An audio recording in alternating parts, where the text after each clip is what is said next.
தினந்தோறும் பாய் வீட்டு நிக்கா பிரியாணி சாப்பிடணுமா?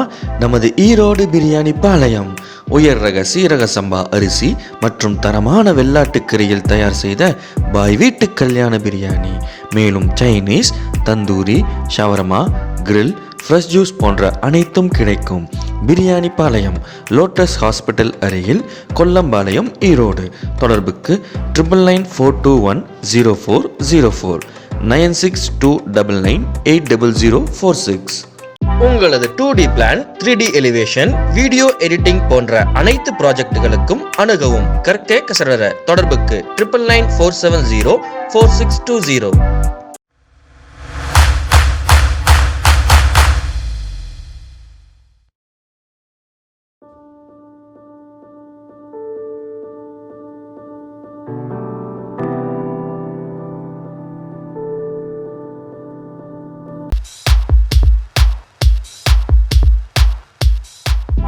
உலக சொந்தங்கள் அனைவருக்கும் இனிய மாலை வாழ்த்துக்கள். நான் உங்கள் பிரதர்ஸ் குக்கிங் சபீர். இன்றைக்கி நம்ம சேனலில் என்ன ரெசிபி பார்க்க போகிறோன்னா, இட்லி மிளகாய் பொடி எப்படி செய்யணும்னு பார்க்க போகிறோம். இது வந்து நல்லெண்ணெய் ஊற்றி வெள்ளை சாதத்துக்கு சாப்பிட்டுக்கலாம், இட்லிக்கு தொட்டுக்கலாம், தோசை, பணியாரம், இது மாதிரி எந்த இதுக்கு வேணால் தொட்டு சாப்பிட்லாம். ரொம்ப அருமையாக சூப்பராக இருக்கும். இதில் நிறைய ஃப்ளேவர்லாம் இருக்குது. கார்லிக் ஃப்ளேவர் இருக்குது, கருவேப்பிலை ஃப்ளேவர் இருக்குது. ஸோ இன்றைக்கி வந்து நம்ம ஒரு நார்மலான இட்லி பொடி, இட்லி மிளகாய் பொடி எப்படி செய்யணும்னு பார்க்க போகிறோம். வாங்க அதுக்கு என்னென்ன தேவையான பொருட்கள் சொல்லி பார்த்துருவோம். இந்த வீடியோவை இணைந்து வழங்குவோர் ஈரோடு பிரியாணி பாளையம், தி அல்டிமேட் பிரியாணி எக்ஸ்பீரியன்ஸ். இதற்கு தேவையான பொருட்கள்: வெள்ளை எள் 50 கிராம், வரமிளகாய் 6 எண், கருவேப்பிலை 1 கொத்து, கல்லுப்பு 1 ஸ்பூன், பெருங்காயம் 1/4 ஸ்பூன், கடலைப்பருப்பு 100 கிராம், உளுத்தம்பருப்பு 100 கிராம். இந்த இட்லி பொடிக்கு தேவையான பொருட்களை வந்து நம்ம 3 பேட்சாக பிரித்து ஒவ்வொரு பேட்சையும் தனித்தனியாக நம்ம வறுத்தெடுத்துக்கலாம். முதல்ல கடலைப்பருப்பையும், அடுத்தது கருவேப்பிலை தவிர்த்து மீதி இருக்க எல்லா பொருட்களையும் வறுத்தெடுத்துக்கலாம். இறுதியாக நம்ம கருவேப்பிலை வறுத்தெடுத்து எல்லாத்தையும் ஒன்று சேர்த்து ஆற வச்சு அரைச்செடுத்தோம்னா சூப்பரான இட்லி மிளகாய் பொடி நமக்கு கிடைச்சிடும். இப்போ ஒவ்வொரு பொருட்களும் நம்ம வறுத்தெடுத்துக்கலாம். இப்போ சட்டி காஞ்சிருச்சு. முதல்ல நம்ம எடுத்து வச்சிருக்கிற கடலைப்பருப்பை இதில் சேர்த்துக்கலாம்.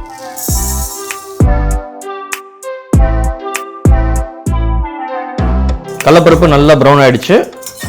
இதை இப்போ எடுத்துடலாம். அடுத்தது நம்ம எடுத்து வச்சிருக்கிற உளுத்தம்பருப்பு, வெள்ளை எள்ளு, கல்லுப்பு, பெருங்காயம், வரமிளகாய் இதெல்லாம் ஒன்று சேர்த்து இப்போ நம்ம வறுத்தலாம்.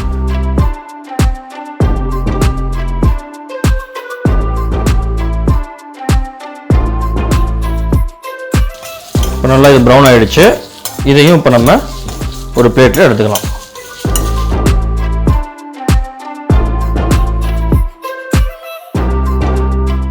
அடுத்ததாக நம்ம எடுத்து வச்சிருக்க கருவேப்பிலையை வதக்கி எடுத்துக்கலாம்.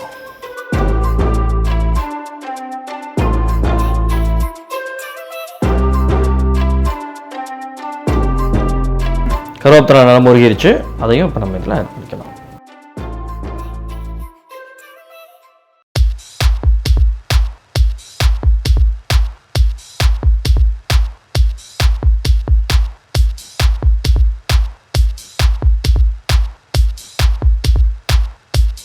இப்போ எல்லா பொருட்களையும் நம்ம வறுத்து எடுத்துக்கிட்டோம். இதை ஆற வச்சு அரைச்சி எடுத்தோம்னா சூப்பரான இட்லி மிளகாய் பொடி நமக்கு கிடைச்சிடும். இப்போ இதை ஆற வச்சு அரைச்சி எடுத்துக்கலாம்.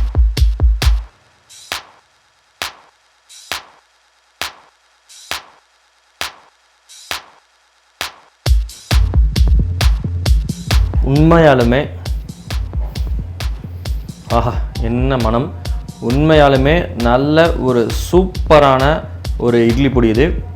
தோசை, பணியாரம், இட்லி, நல்ல சுடு சாப்பாடு இதுக்கெல்லாம் போட்டு சாப்பிட்டோம்னா சும்மா அமோகமாக இருக்கும். நம்ம போட்ட அந்த கருவேப்பிலை, அந்த கடலைப்பருப்பு, உளுந்து இதோட வாசம்லாம் உண்மையாலுமே வறுத்து போட்டதுனால வேறு லெவலில் இருக்குது. நீங்களும் இந்த இட்லி பொடியை வீட்டில் செஞ்சு பாருங்கள். செஞ்சு பார்த்து எப்படி இருந்துச்சுன்னு சொல்லி கமெண்டில் பதிவிடுங்க. நாங்கள் செஞ்ச இந்த வீடியோ உங்களுக்கு பிடிச்சிருந்தா லைக் பண்ணுங்கள். மறக்காமல் இந்த வீடியோ உங்கள் ஃப்ரெண்ட்ஸ்க்கெலாம் ஷேர் பண்ணுங்கள். பிரதர்ஸ் குக்கிங் அண்ட் வீவ்ஸ் சேனலை சப்ஸ்கிரைப் பண்ணுங்கள். பக்கத்தில் இருக்க பெல் ஐக்கானை ப்ரெஸ் பண்ணுங்கள். நன்றி.